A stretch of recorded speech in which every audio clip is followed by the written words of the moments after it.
The dance floor is yours and you're looking ready to set it on fire.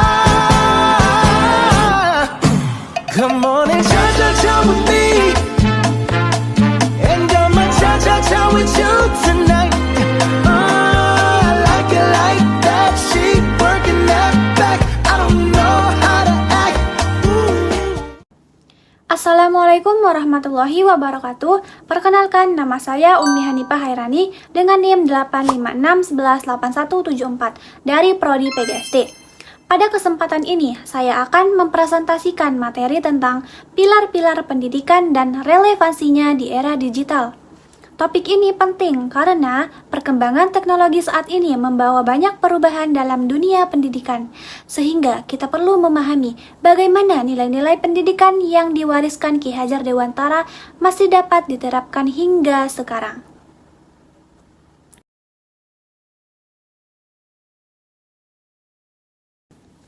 Sekarang kita akan membahas tentang pengertian pilar pendidikan. Sebelum membahas lebih jauh, kita perlu memahami terlebih dahulu apa yang dimaksud dengan pilar pendidikan. Pilar pendidikan dapat diartikan sebagai dasar atau fondasi yang menjadi penopang jalannya proses pendidikan. Sama seperti sebuah bangunan yang membutuhkan tiang yang kuat agar tetap berdiri kokoh. Pendidikan juga memerlukan landasan yang kuat agar tujuan pembelajaran dapat tercapai dengan baik. Nah, melalui pilar pendidikan, peserta didik tidak hanya memperoleh pengetahuan, tetapi juga dibentuk karakter, keterampilan, dan nilai-nilai yang diperlukan dalam kehidupan. Nah, sekarang kita akan membahas tentang prinsip pendidikan Ki Hajar Dewantara. Ki Hajar Dewantara memperkenalkan 3 prinsip pendidikan yang hingga saat ini masih menjadi pedoman dalam dunia pendidikan Indonesia. Prinsip yang pertama adalah Ingarso Sung Tulodo, yang berarti di depan memberi teladan. Artinya, guru harus menjadi contoh yang baik bagi peserta didik, baik dalam sikap, perilaku, maupun tindakan sehari-hari. Nah, prinsip yang kedua adalah Ing Madya Mangun Karso, yang berarti di tengah membangun semangat. Dalam hal ini, guru berperan mendampingi siswa serta memberikan motivasi agar mereka tetap bersemangat dalam belajar. Lalu, prinsip yang ketiga adalah Tutpuri Handayani, yang berarti dari belakang memberikan dorongan.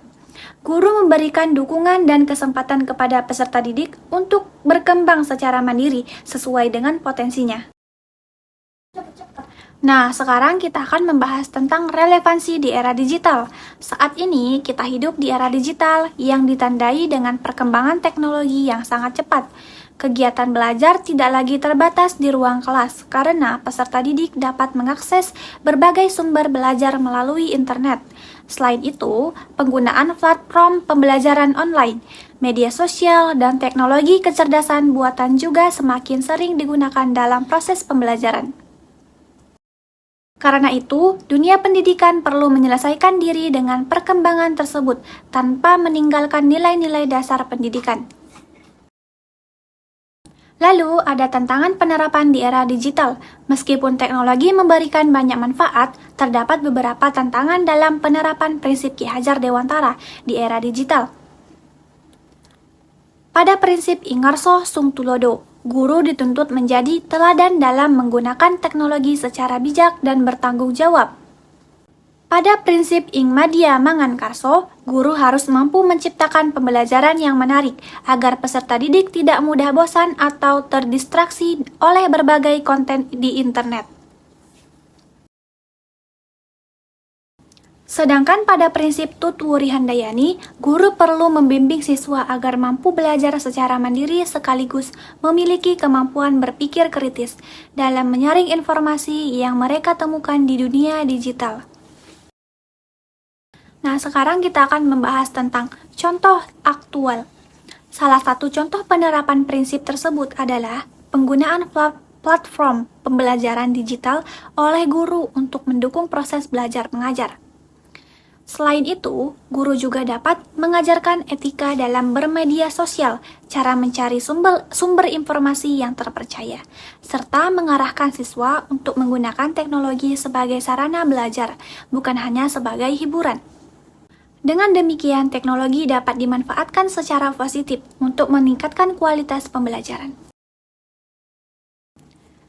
Pada bagian refleksi, menurut saya, pemikiran Ki Hajar Dewantara masih sangat relevan dengan kondisi pendidikan saat ini.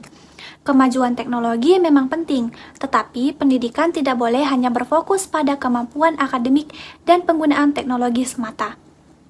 Pendidikan juga harus mampu membentuk karakter, tanggung jawab, kreativitas, dan kemandirian peserta didik. Oleh karena itu, nilai-nilai yang diajarkan Ki Hajar Dewantara dapat menjadi pedoman dalam menghadapi berbagai tantangan pendidikan di era digital. Kesimpulannya adalah, sebagai kesimpulan, pilar pendidikan merupakan fondasi penting dalam mencapai tujuan pendidikan. 3 prinsip Ki Hajar Dewantara yaitu Ingarso Sung Tulodo, Ingmadia Mangun Karso, dan Tutwuri Handayani masih sangat relevan untuk diterapkan di era digital. Dengan menerapkan keteladanan, motivasi, dan pendampingan yang tepat, pendidikan dapat menghasilkan generasi yang tidak hanya cerdas secara akademik, tetapi juga memiliki karakter yang baik dan siap menghadapi perkembangan zaman. Sekianlah presentasi dari saya. Terima kasih atas perhatiannya. Wassalamualaikum warahmatullahi wabarakatuh.